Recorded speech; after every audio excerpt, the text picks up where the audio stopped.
Millions of people have given up coffee, not because they don't like it, but because a doctor, a nutritionist, or an article told them to. The same goes for salt and chocolate. These foods have been under suspicion for decades. But what if that suspicion isn't quite supported by what the science actually shows? Some of these warnings came from real research, just interpreted too rigidly or taken out of context. Some came from an industry that profits from selling replacements, supplements, superfoods, detox programs. Either way, the result is the same. People are afraid of normal food, and that fear in itself affects health, not for the better. Billions of people drink coffee every day, and science has long been studying exactly what it does to the body.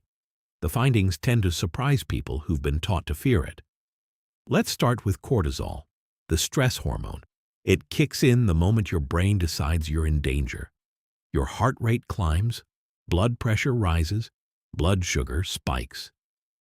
Your body is getting ready to fight or run. In that same moment, the body starts shutting down everything it considers non-essential. Digestion slows, immunity dips, reproductive function takes a back seat. Why worry about the future when you might not survive the next few minutes? The problem is that chronic work stress, financial anxiety, and a constant stream of bad news register as the same kind of threat. Cortisol flows without pause. Immunity never fully recovers. Inflammation builds up. The risk of diabetes climbs.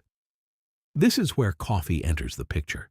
It blocks an enzyme responsible for recharging cortisol in your tissues, specifically in the liver and fat cells. In plain terms, coffee prevents the stress hormone from accumulating where it does the most damage. This helps explain why regular coffee drinkers have a lower risk of type 2 diabetes.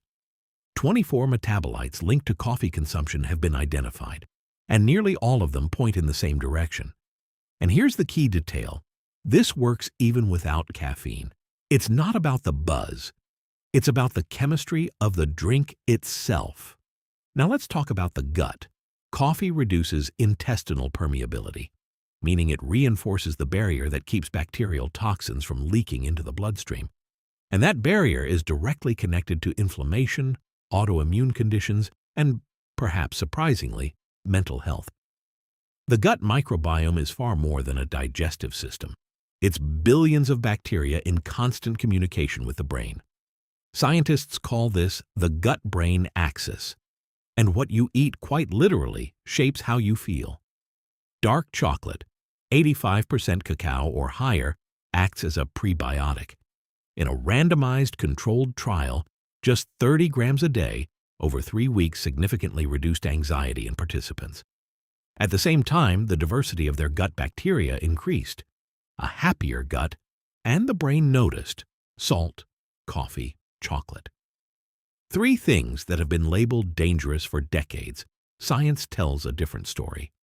They're especially important during periods of acute stress and after illness, when the body needs to recover. This isn't a call to drink coffee by the liter or eat chocolate by the kilo.